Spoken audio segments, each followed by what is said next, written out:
So far we have seen single stage turbine. Now let us see multi-staging turbine. The example for multi-staging turbine is velocity compounding turbine. It is a Curtis turbine. So this is the Curtis turbine. We have already discussed in one of our previous class. Here you can see it will have a number of stages: moving blade, fixed blade, and moving blade. Like that, it can have number of blades, and these are placed alternatively as in the Curtis turbine. The steam from the nozzle will enter into the moving blade and it will glide over the blade. From the moving blade, it will enter into the fixed blade.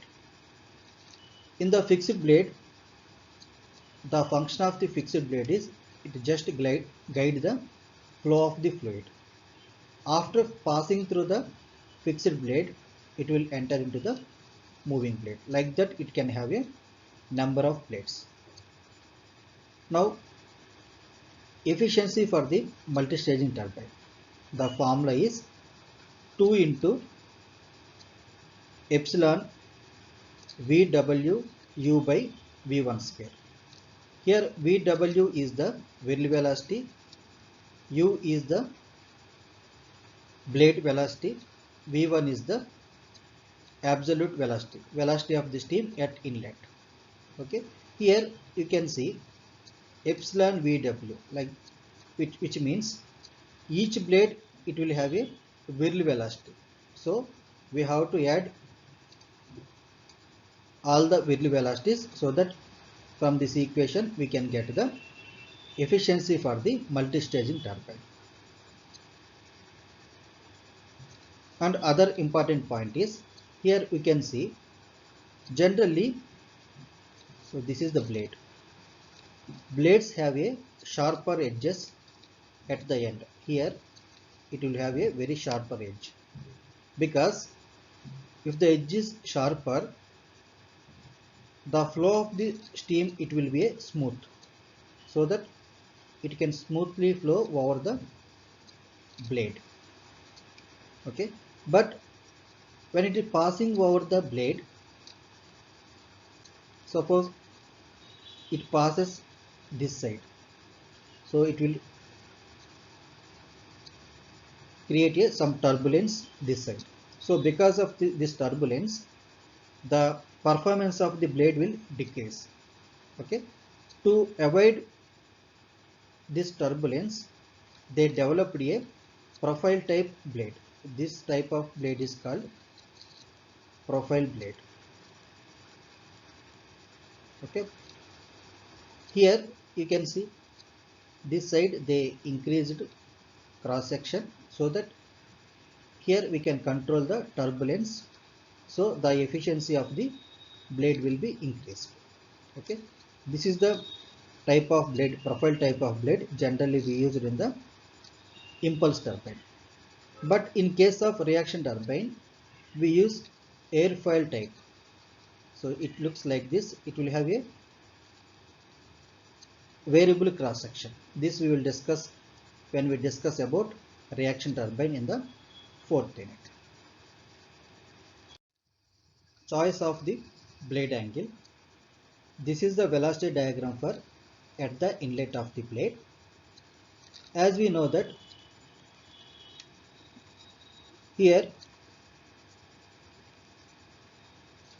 U is the blade or peripheral velocity, V1 is velocity of the steam at inlet, VR1 is relative velocity at inlet. This is the regular velocity diagram at the inlet of the blade. Suppose if I want to reduce the velocity of the blade, I need to reduce the velocity of the steam. Okay, if I reduce the velocity of the steam, here you can see the relative velocity line, it would be shifted to right side. So this is the VR1. Okay, moreover here the blade angle beta. Here beta 1 is the blade angle at inlet. The angle also increased. Okay, but when the angle increases, it will damage the blade. Actually, every time we cannot open the turbine and we cannot adjust the angle of the blade. Angle blades are fixed, that we cannot change. So while designing the blade, they maintain some particular blade angles, those are fixed. Okay, but here from this diagram we understand that when velocity of the steam reduces, we should increase the blade angle. Okay, that we understand from this diagram. Okay, now let us see. So this is the multi-stage turbine. Okay, here it will have a moving blade, fixed blade and moving blade. Here the steam is entering from the nozzle and it will enter into the first stage of the blade. Okay, like that it will pass all the stages, it will come out from the turbine. Okay, actually in practical, the velocity of the steam at the final stage, for example this is the final stage, so this is the first stage. Okay,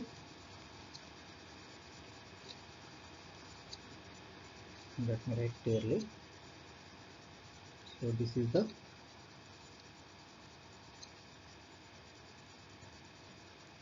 first stage, this one is the final stage.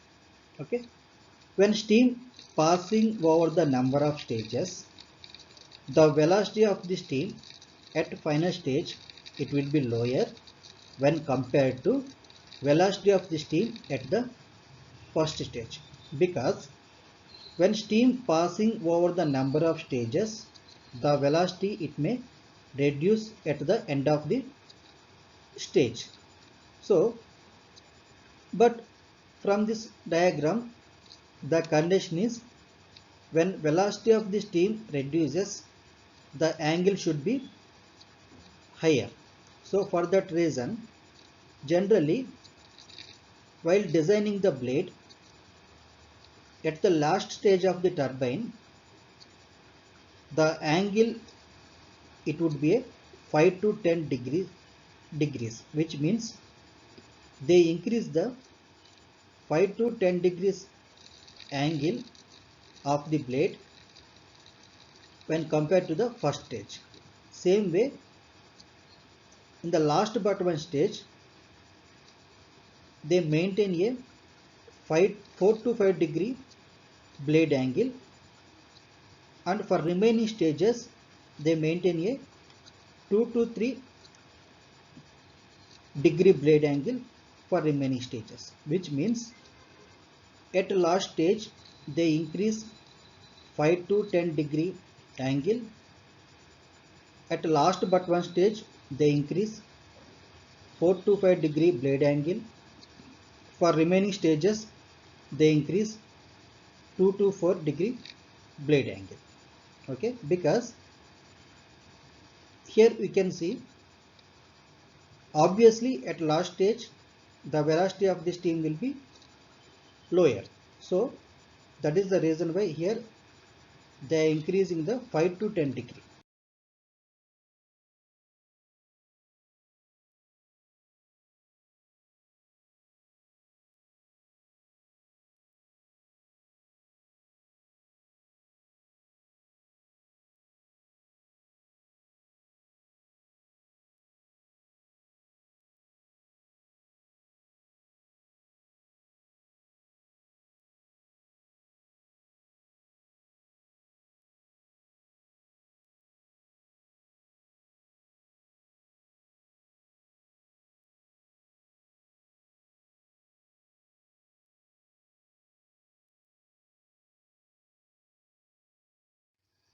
Now let us see a problem on impulse turbine. For a single stage 300 impulse turbine, the mean diameter of the blade is 105 centimeter. The nozzle angle is 20 degrees. The ratio of the blade speed to the steam speed is 0.45, and the ratio of the relative velocity of the outlet from the blade to that at inlet is 0.85. The outlet angle of the blade 3 degrees less than the inlet angle. The mass flow rate of the steam is 7 kg per second. Draw velocity diagram for a blades and find tangential thrust, axial thrust, power developed, blade efficiency resultant on blades. Okay. Now let us solve a problem. Before solving problem, let us write given data. Here they mention that it is a single stage and the speed is 3000 rpm. So n equals to 3000 rpm. The mean diameter of the blade is 105 centimeter. Here, as we know that the blades are fixed on the rotor. This is the rotor. So these are the blades. Here the the rotor is rotating with the speed of 3000 rpm. And also they have given the nozzle angle is 20 degrees. Nozzle angle means alpha. Here 20 degrees. The ratio of the blade speed to steam speed is 0.5, which means the ratio of the blade speed is u, steam speed is v1. So u by v1 is 0.45. So here I have written u by v1 is 0.45. This u by v1 generally we denoted with rho.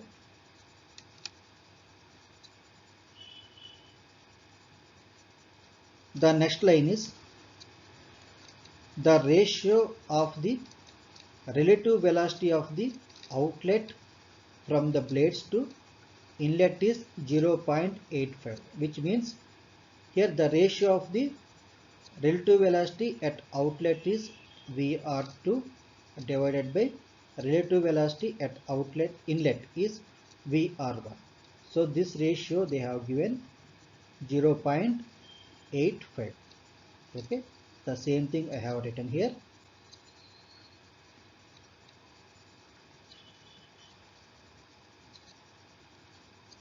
And also they mention that the outlet angle of the blade is 3 degrees less than the inlet angle. Okay, outlet angle is beta 2, inlet angle is beta 1. Okay, in the problem they mention that outlet angle of the blade is 3 degrees less than the inlet. So I have written -3. And also they have given mass flow rate of steam is 7 kg per second. Mass flow rate means m dot 7 kg per second. Okay. Now let us find first the velocity of the blade. Velocity of the blade can be found using this formula pi d n by 60. Okay. Here 60 I have written because here n given revolutions per minute. So that I have to convert into seconds. So I have written 60 to convert into seconds. Now if you substitute the values, pi t value 105 into 3000 divided by 60. This will give, under this d value converted into meters, the value is 164 meters per second, the blade velocity.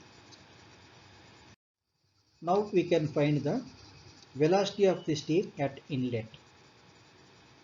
As we know that rho equals to U by V1, this ratio value already given in the problem, that is 0.45.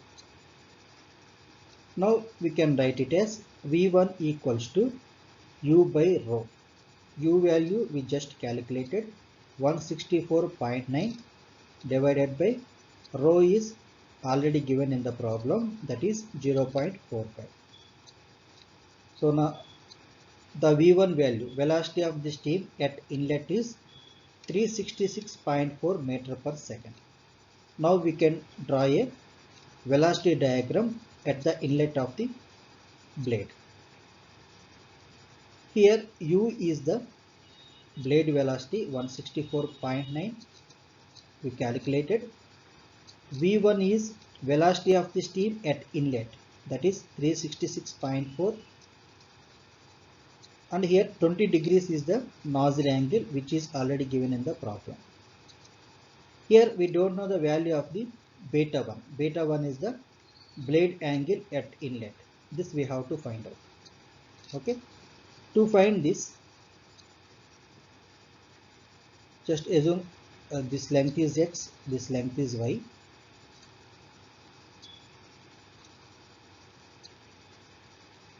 So if you divide this V1 line like this, so this length it would be a V1 cos alpha 1, and here in this direction u also there, so minus u. Okay, and this y length it should be a V1 sin alpha. So the same thing I have written here. Now we can write it as tan beta. Tan beta is, tan is sin by cos. So we can write it as y by x is tan. So y value is V1 sin alpha 1, x is V1 cos alpha 1 minus u. Okay. Here we know all the values, so that we can find the tan beta 1. If you substitute all the values, the tan beta 1 value is 0.6985. So beta 1 is blade angle at inlet, that is 34.9 degrees. But in the problem they mention that the outlet blade angle at outlet is 3 degrees less. So we can write it as B1 minus 3. B1 value, beta 1 value we just calculated 34.9 minus 3. So beta 2 value is 31.9 degrees. Now we can find the relative velocity at inlet of the blade VR1 from the velocity diagram. Okay, from the velocity diagram we can write it as VR1 square equals to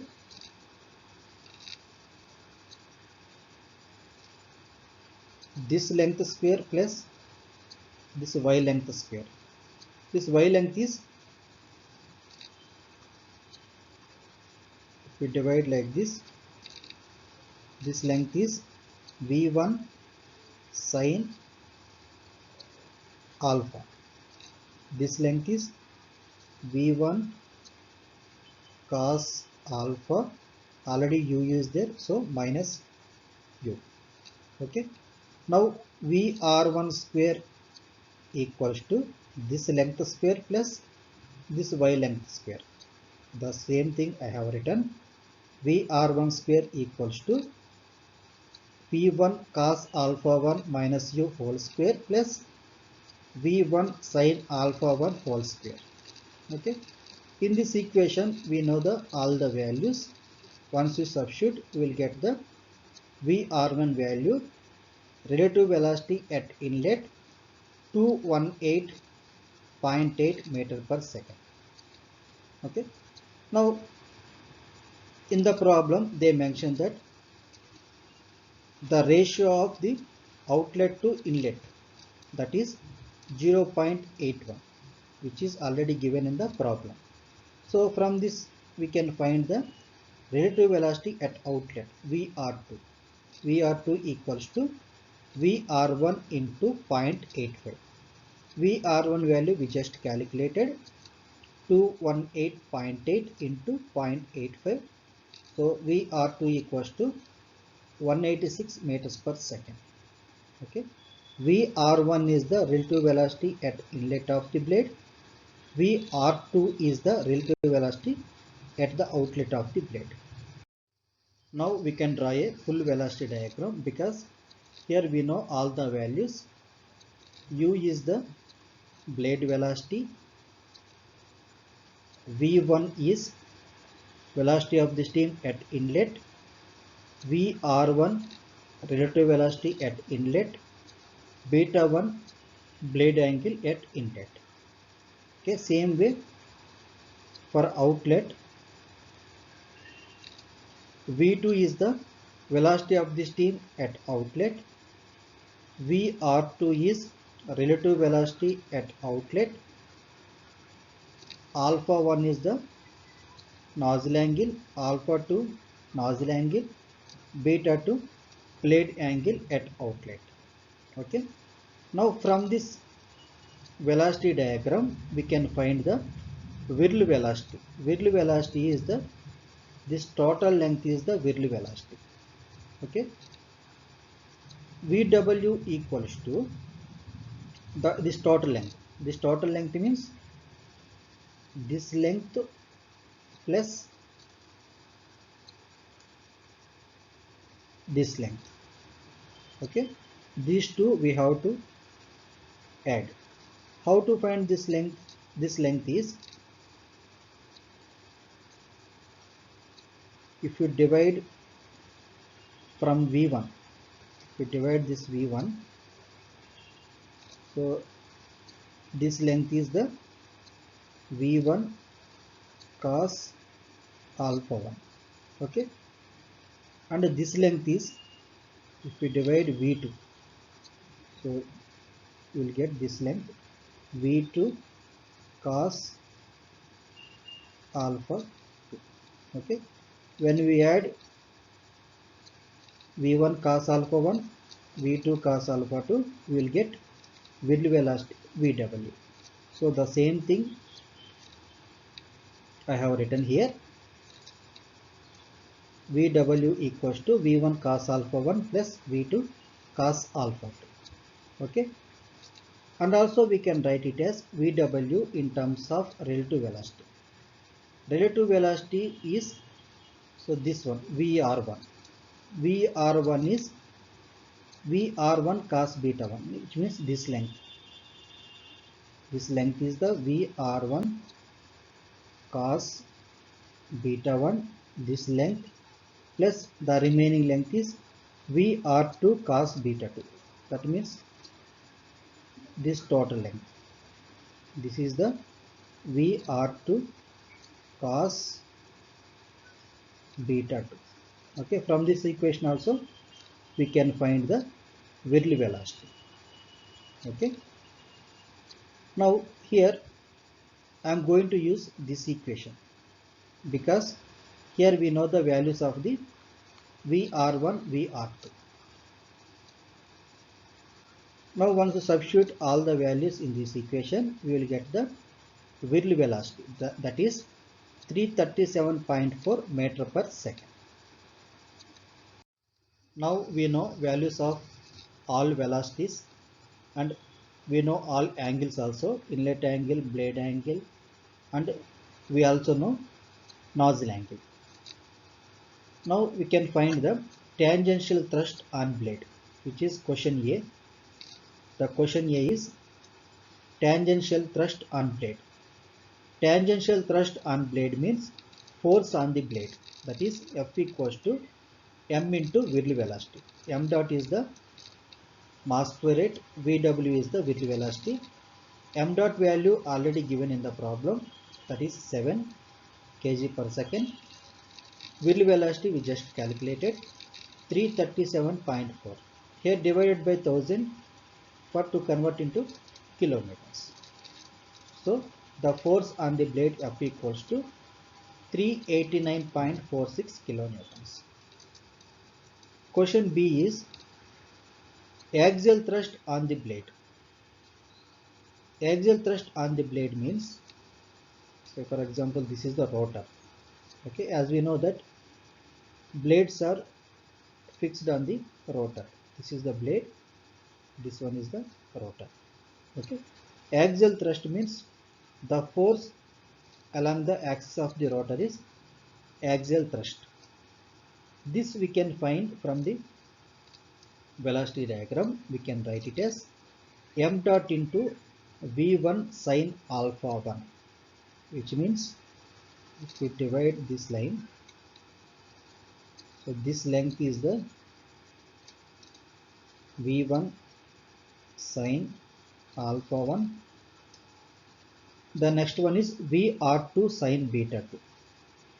That is, to divide this line, this length is vr2 sine beta 2. Okay, this way we can find the axial thrust Fx, and also we can write the same in terms of relative velocities also. This we know already, we already discussed. Vr1 sine beta 1 minus Vr2 sine beta 2. So here we know all the values, m dot value also we know.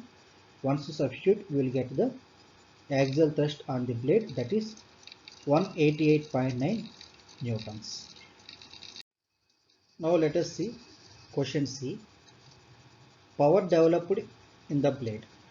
The formula for power developed in the blade is m dot into Vw u by 1000. Okay, Vw is the whirl velocity, u is the blade velocity, m dot is mass flow rate. Here also we know all the values. Once we substitute, we can get the power developed in the blade is 389.46 kilowatts. The question D is blade efficiency. Blade efficiency formula is 2Vw u divided by V1 square. Here Vw is whirl velocity, u blade velocity, V1 square. V1 is the velocity of the steam at inlet.